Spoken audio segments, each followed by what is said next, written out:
حاسبني وخودك رايك لا تسلي ولا نسالك ما بقى نجري. وافق مجلس الوزراء برئاسة الرئيس عبد العزيز بوتفليقة على الرفع من قيمة الرسوم على الوقود والهاتف النقال والمواد الكمالية المستوردة. الإجراءات الجديدة التي سترد في قانون المالية 2016 توخت استشرافا وصف بالحذر لعائدة الصادرات المحروقة بسبب تراجع سعر البرميل دوليا. الرئيس بوتفليقة ألح على الطاقم الحكومي ضرورة شرح الوضع المالي الذي تمر به البلاد، لكنه يعول على تفهم الشعب لذلك حفاظا على استقلالية القرار الاقتصادي.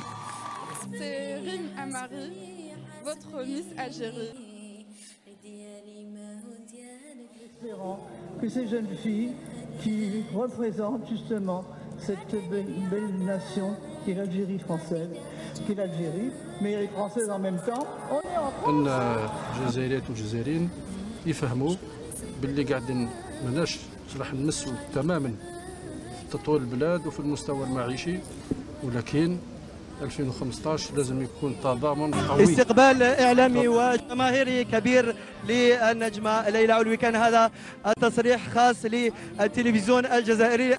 أنا مبسوطة أنا في الجزائر، حقيقي دي أول مرة ومتأخرة، بس أنا بحب الجزائر أوي أوي. ابتداء من هذه السنة القيام بمراجعة معتدلة وتدريجية لتسعيرة بعض المواد وهي الوقود والكهرباء والغاز. حاسبني وخودك راك ما تسلي ولا نسالك ما نبقى نجري وراك نسير في حالي وسير في حالك.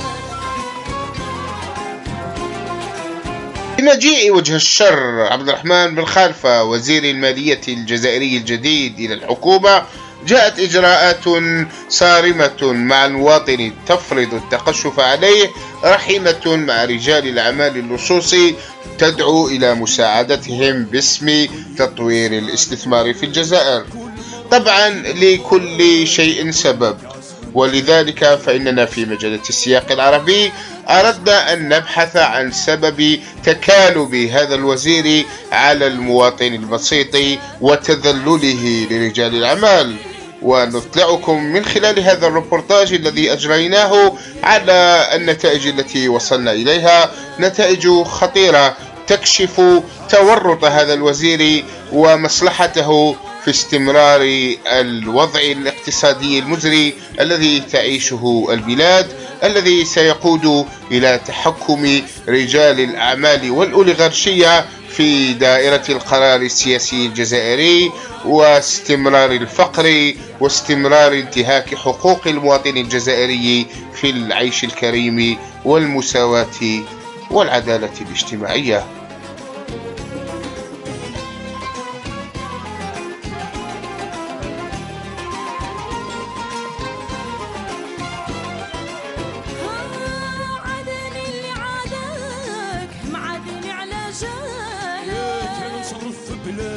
ياك انت اللي على بالك شكون يصيب دواك وشكون يقرا لك تماك، يعلم الا مولاك هو العالم بفعالك.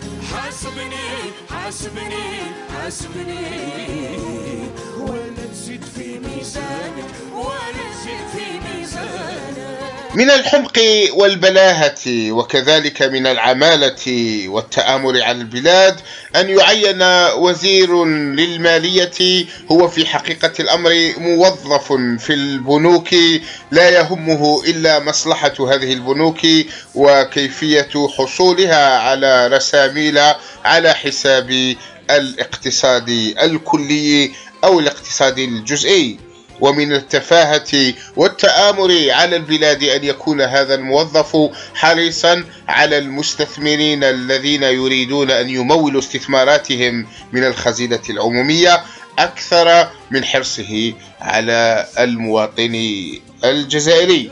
لكن خلفية هذا الوزير كموظف سابق في عدة بنوك ليست هي المشكلة الوحيدة. هنالك سر نكشفه لكم لأول مرة عن هذا الوزير. هذا الوزير هو موظف عند رجل الأعمال يسعد ربراب، يعمل مستشارا في شركة اسمها ساب سولوشنز، شركة تملكها جزائرية لديها أصول مغربية تعيش في فرنسا اسمها صباح مراكش. وصباح مراكش هي مجرد غطاء ليسعد ربراب المالك الحقيقي لشركة ساب سولوشنز.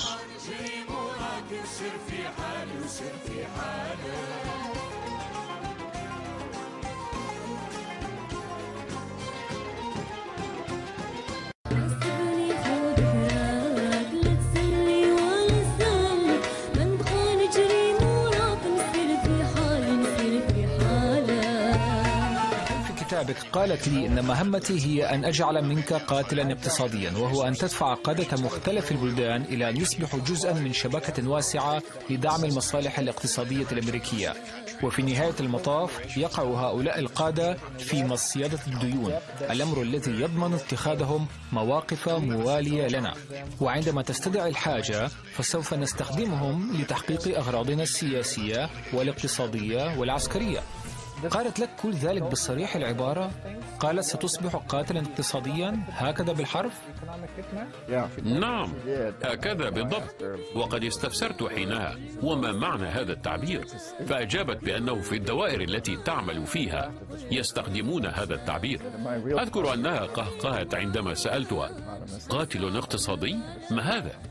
لقد دخلت الشركة كخبير اقتصادي وليس كقاتل اقتصادي، وهذا أدخل السرور في نفسها وفي نفسي، ورحنا نضحك معا. أكرر أنها استغلت بمهارة نقاط ضعفي، وبدأت أفكر في قرارة نفسي: يا إلهي، يبدو أنني سأصبح جيمس بوند.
اتركني من بالك، رجعت سبة وهناك الناس جابوا لي اخبارك.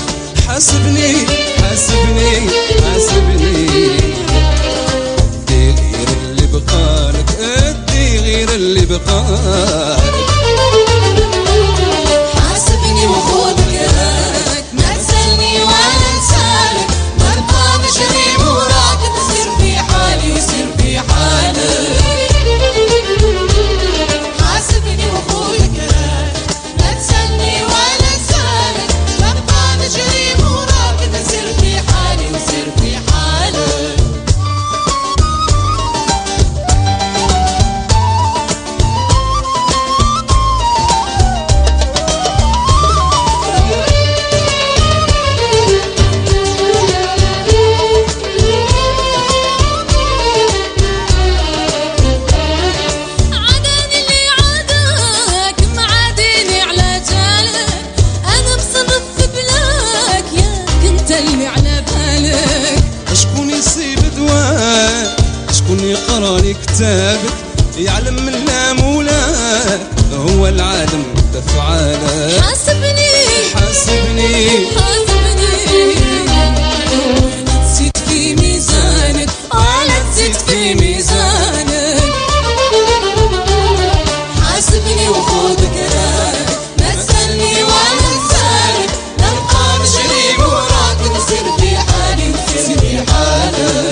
نقص مشكاك في الدنيا ما وصلك اشحال قسيت معاك وشحال سعفته بالك غير نساني وننساك غير وفهمت حسابك حاسبني حاسبني حاسبني لديالي ما هو ديالك لديالي ما هو ديالك.